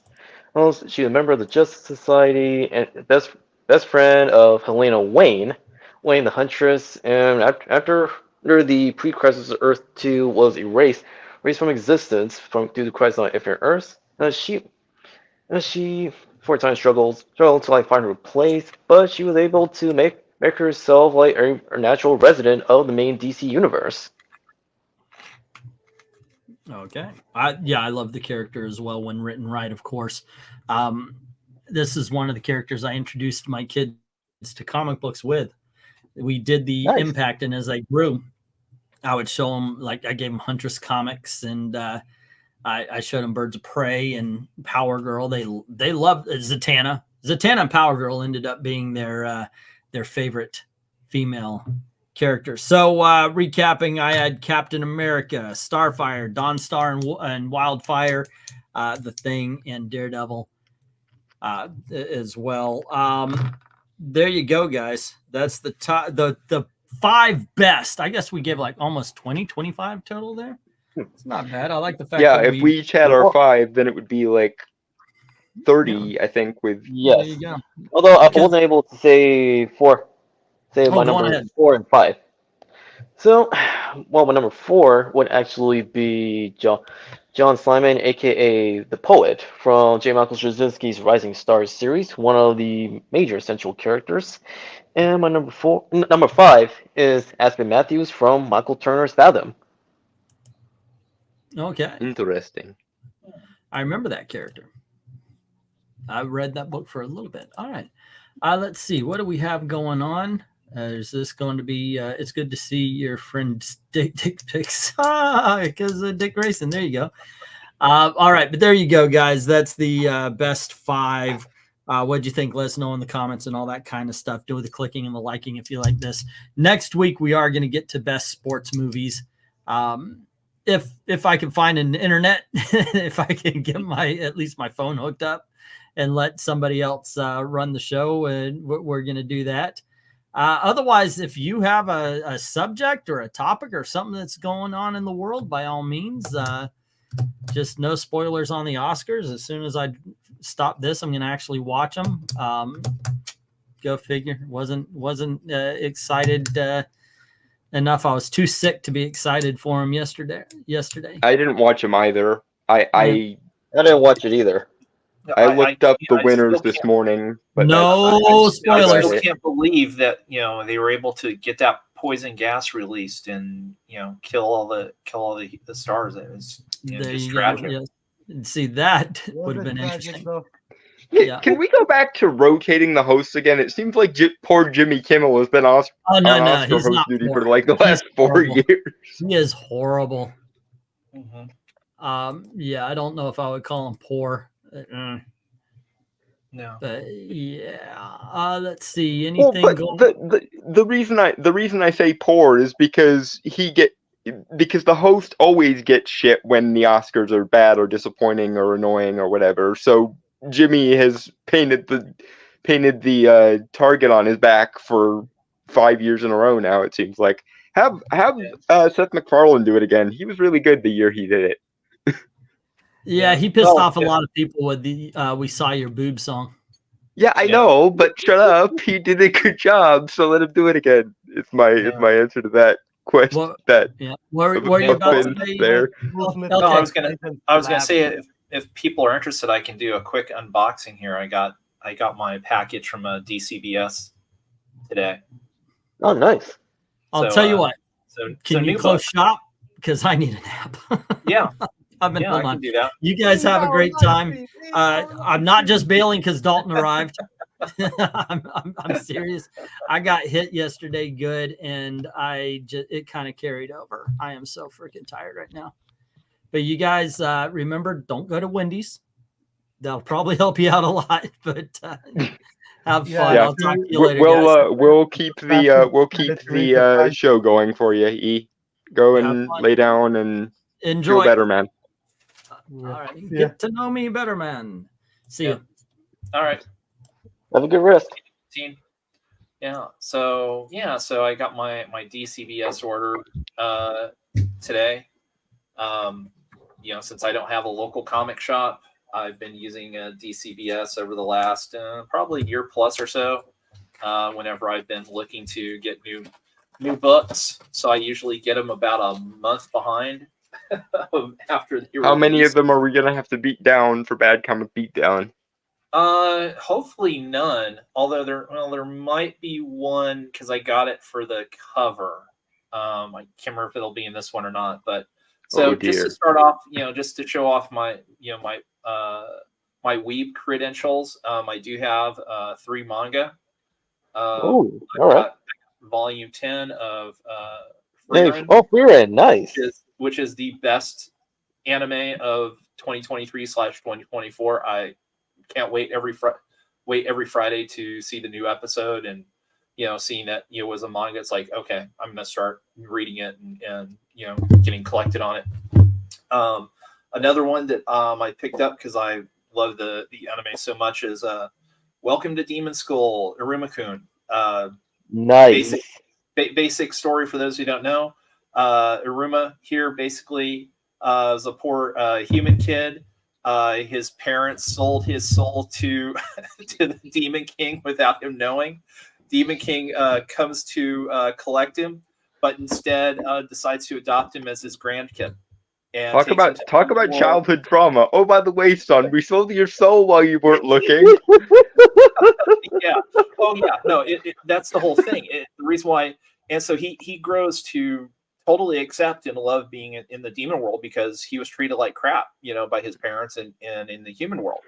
Well, Except that he I has to guess fight if that. your parents, if your starting position is they will sell you to a demon for profit, Yeah. then yeah, I would imagine it would be better. Yeah. It's only except, of going course, up from there. he has to hide the fact that he's a human because in general demons hate humans, and so he goes to demon school. It turns out he might be part of a prophecy. It's a really good anime. I think it's up to season 3 now. Season 3, yeah. That sounds fun. Yeah, I'm so gonna have to. and I'm then- gonna have to look that up now. yeah, and so in the third one here is saving 80,000 gold in another world for my retirement. So this is a little bit like an isekai in terms of you have the lead character here. You see the girl here on the cover. Basically, she winds up we learned that her brother had died like a couple of years before. She's basically more or less on her own because her parents had died. She wants to get in the situation. Somebody pushes her off a cliff. She dies, but of course, like an isekai, she wakes up in another world, and finds out, oh, I've got all these skills, but also finds out that she's able to now teleport or transfer from that world back to the current world. And so she realizes, oh, what I can do is I can start taking stuff from my modern world that they don't have and going and basically creating a store and selling, stuff Introducing like it to the a cigarette lighter or, instant food. the Ned Frischman method. And anyone who gets that reference, you are awesome. Yeah. So it's a really interesting story like that. The first book, it started out as a light novel, actually. It's a series of light novels, but they've started doing the manga adaptations of it. And the first series of the anime came out last year. It was pretty well done. Yeah, so I enjoyed it just because of that aspect to it. Any word yet on Overlord season? I think they'd be on season 4 now. I think it's coming out short. Oh, okay. I don't know what's coming out for the spring. Oh boy, look at the size of this. So yeah, we've got quite a few books in here.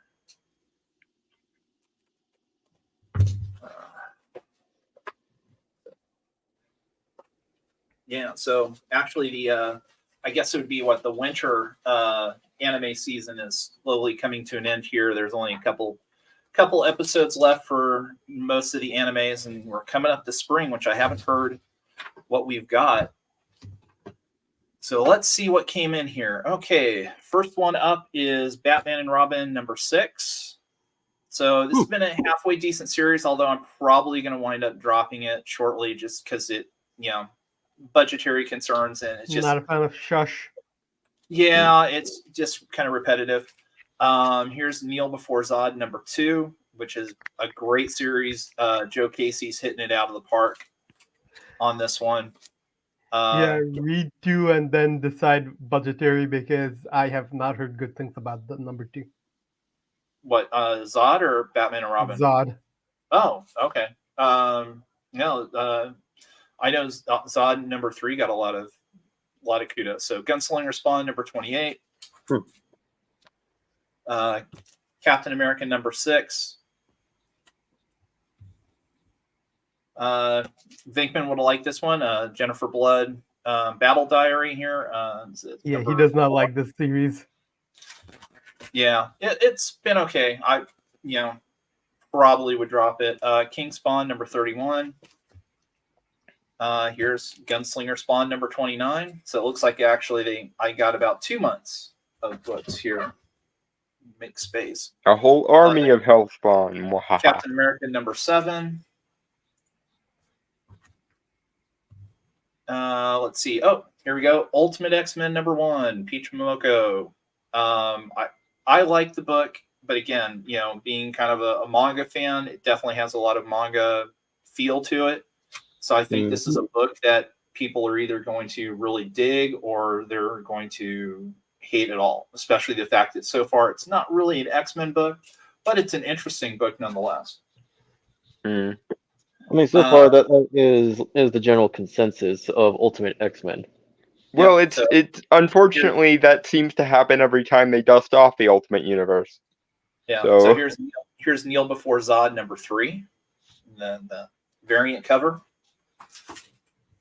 Let's see. Oh, Darkwing Duck, Negaduck #4. So this has been a fun little series. Jeff Parker. Basically, for those who don't remember, What Negaduck is Darkwing's arch nemesis. The let's get storyline. dangerous. He got finally let out of prison and was looking for, to hatch his next scheme, and every idea he was coming up with, another one of the villains was already doing. And so then he came across the idea of this secret island and is going for it before anybody else can get to it. One of my favorite current books, and I'm sad that it's going to end in issue 6, is the Jay Garrison Flash. There's Judy. Big Eric, you fake nerd. This has been an awesome story, throwback to 80s, 90s style comic book telling, great action, great character story. I've absolutely loved it. Here's another fun book from Zenescope, Holmes and Houdini #2. So basically the granddaughters of Sherlock Holmes and Harry Houdini team up to stop a bad guy to prevent him from kind of taking over the world or some other. Didn't there used to be a show called Houdini and Doyle that kind of had that same concept of Sir Arthur Conan Doyle and Houdini working together? I'm not sure. I have to think Good about question. it.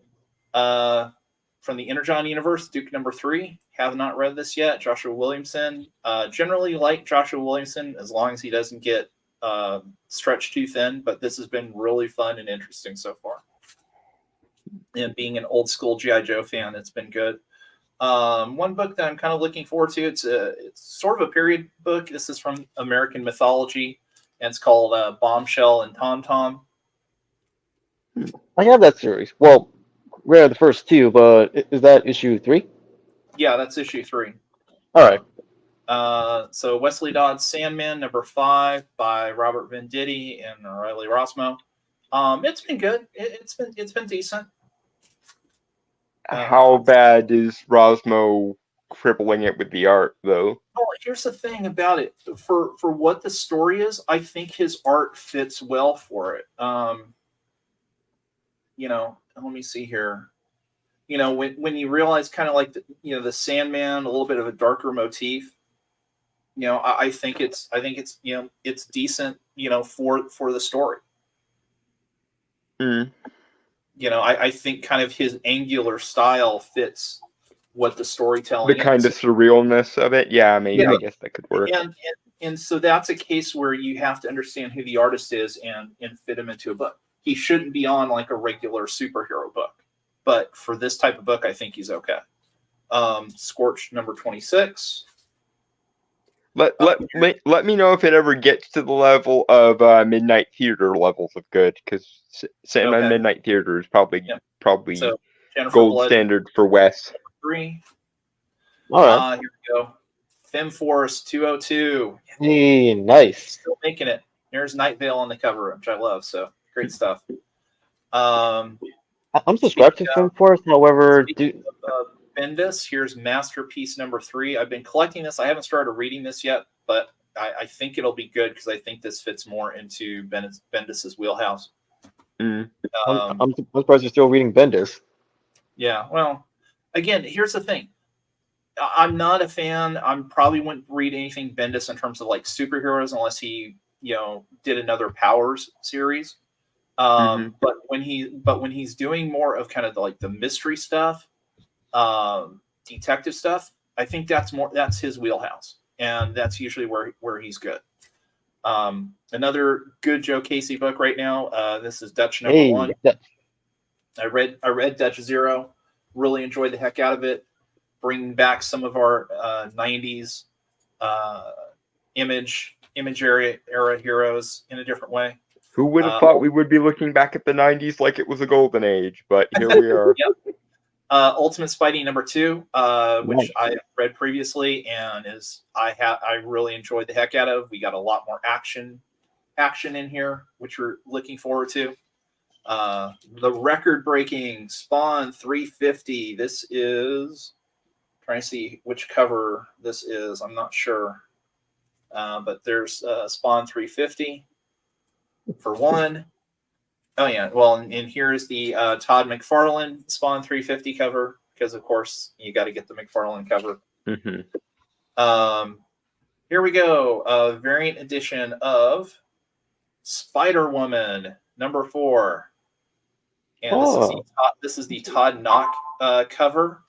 Isn't that the book we were doing Bad Comic Beatdown on? Not most recently, but fairly recently. Yes, it is the Gang War Spider-Woman. Ah. So the interior. I thought it was one of the older Spider-Woman series. The interior is terrible, but the cover is one that I could not pass. At least it's not Lansing and Kelly. No. If you willingly bought a Lansing and Kelly book, I might have to section you from the rest. But again, I am a huge. You see the signature there. I am a huge Todd Knock fan, which is the only reason why I got this book was for the cover. It's a shame that the good covers aren't just the default covers anymore. I fucking hate variant covers so much. And we're down to the last two. This is Robin Hood and Belle, the Beast Hunter from Zenescope. Two of my favorite Zenescope characters. Awesome. And they're also usually really good when they team up together. And then last and certainly not least is Power Pack Into the Storm #2 by Louise Simonson and June Brigman. Yeah. And so far, this has been a lot of fun. #2 here gets a little bit wordy in terms of trying to explain and push forward some of the plot. But again, it's the classic, you can tell here from the cover.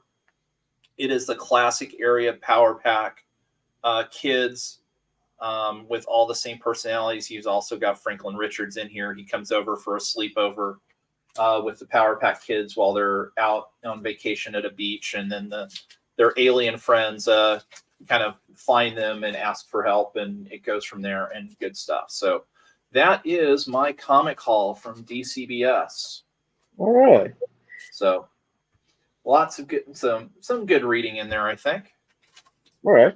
Well, I was able to meet June Brigman at San Diego Comic-Con from 2014, and she's a very sweet lady. And I was able to get her an autograph for one of the art pieces for Power Pack, and as it goes to show, she still got it. No, that's good. So, and I will show you too, one other thing that's amazing. I got to give DCBS a ton of credit for in terms of their shipping. Let me pull back up here. So this is the box that it came in. If you kind of know anything about like shipping or something, you can see this is kind of like a double. This is a harder cardboard box. It's not your thin Amazon style box. And whereas before they previously would just use like, the regular kind of bubble inserts, over the last probably been 6 months or so, they wound up creating, let's see if I can pull this out, this cardboard insert. Oh, nice. To prevent it from jostling around and damaging the book. Cardboard insert that is basically the size of the comic books. And that's awesome. Yeah, and so I mean they don't shake, they don't rattle. Can you get trades and omnibuses from them? Because I might use them if you can get trades and omnibuses. Speaking of cardboard inserts, I keep looking somewhere for John Ostrander's run of the Spectre, and I can't freaking find it anywhere. Or if I can find it, it's one of those you have to pay like 3 or 4 times the original price of the omnibus because it's not in print anymore. Why won't DC print that again? I want to read that and I want to own it, and they don't make it anymore for some reason. Yeah. Part size Black Cat. No, nothing. Okay. Undead Quinn, I'm pretty sure what you're thinking of is called Sherlock Holmes in the 22nd Century. I don't think it was called Sherlock in the Future. Although I might be No. wrong. You might be thinking of a completely different show. Yeah. Well, are Or you thing. talking about the cartoon that was Sherlock Holmes in the future with Yeah. the robotic Yeah, Watson? that Sherlock Holmes in the 22nd Century is what it was called. Yeah. So And yes, I remember that show existed well enough to remember its title. yeah. That just goes to show you that even the gonzo weird concepts from our childhoods were better written than modern day dramas, Yeah. allegedly for adults. Look at Cyber 6, which Hey. is a really interesting, SWAT Cats. interesting cartoon. And of course, to go with the Bionic 6, which is just gonzo out there. And it still annoys me that it's very difficult to try and actually track down any kind of official release for that cartoon. But yeah, good stuff. Now we'll have to schedule our next Bad Comic Beat down here sometime Thursday or Friday, or well, not Friday. Actually, we might be able to do it Friday because I don't think there's going to be an auction. Rhaegar, is that an actual article somebody has written? Are people actually accusing Sherlock Holmes of being white supremacy? Because there was literally a story in the original Conan Doyle run of Sherlock Holmes where he fought the KKK in an episode, or in a story. It was called The Five Orange Pips. Yeah. Yeah, there was a really interesting novel I read a bunch of years ago. That it was a guy coming into London, winds up getting together with this guy. More or less, it's kind of like Sherlock Holmes meeting Watson, but it's not. Or I'm trying to remember exactly how it was, but so it was one of those kind of things of kind of like blending real life and literary together a little bit. And the book was from the point of view of Watson, not Holmes. But yeah, it was really interesting. Aren't It was all the Sherlock Holmes books from the point of Watson, not Holmes? Yeah. Well, in this one particularly, it was interesting. I wish I could remember what it was, but it's been like probably 10 or 15 years ago that I read it. But yeah, good stuff. So anybody else have anything here, or since it's almost 2 hours, we can go ahead and wrap this one up. I don't really have anything. I did add the Planetary Omnibus to my list of things to get, though, on your recommendation. Okay. Oh, good. Figured Yeah. you might find that interesting. Yeah, no, you will enjoy it immensely if you can track down. I mean, although personally I recommend find the single issues. I bet you nowadays most of the single issues are probably in the $1, $2, $3. I prefer omnibuses just as a general formatting. Yes, rule. I know you do, but especially if you're looking to save a few bucks, because I'm not sure what I don't mind paying like $50 for an omnibus, especially if it's a long-running series, which I believe Planetary was a fairly long-running series. It was 27 issues. 27. Yeah, so 27 plus 27 issues for more or less $50 the last time I looked at it on Amazon. That's not bad, especially if it's a really nice hardcover omnibus. Yeah, well, plus there's the Planetary, what is it, Terra Obscura? Yeah, the crossover between Planetary and the Justice League. Yeah, and then there's also the separate, was it Planetary Batman? Yes.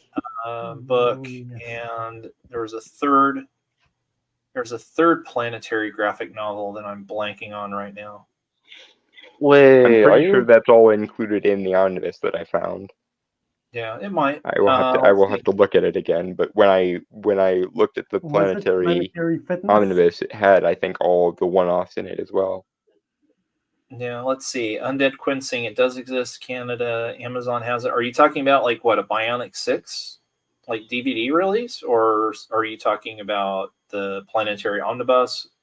Or are you talking about the John Astrander Spectre that I mentioned earlier? Because freaking heck, that it annoys me because every Christmas I always wait till around Christmas time to look for comic omnibuses and stuff, because people are always wanting to know what to get me, and like a third of my Christmas list is always comics. So I always look, and every time I look for John Ostrander's Run of the Spectre, which Anglin never ceases to recommend to me, it always is inordinately expensive because it's out of stock, and I keep screaming into the infinite that why won't DC reprint this? It should be something. I've got a different idea for you. Pick up the single issues, because again, they're not going to be that expensive. And then I know it was popular for a short period of time, but I know that there was a company out there that was offering where you could basically send in like a stack of 6 or 10 or 12 issues, and then they would professionally bind them in a hardcover. So essentially you're like making your own omnibus. I suppose I could do that, but the only comic adjacent shop that I have around is one of those gaming and collectible shops that happens to occasionally have a comic section. So I don't know if I'd ever get that lucky. Yeah, it's probably better just waiting until DC finally remembers, oh hey, this is a thing we could put back into print in omnibus form. Yeah. Well, or you could go to like a Nucadia or My Comic Shop and probably find most of the issues there, I would guess. Or you could find that's true too, I suppose, but or you could irrespective, it'll be a while because I don't have disposable income at the exact moment, and I'm pretty sure the next thing I'm going to have to add to my list is the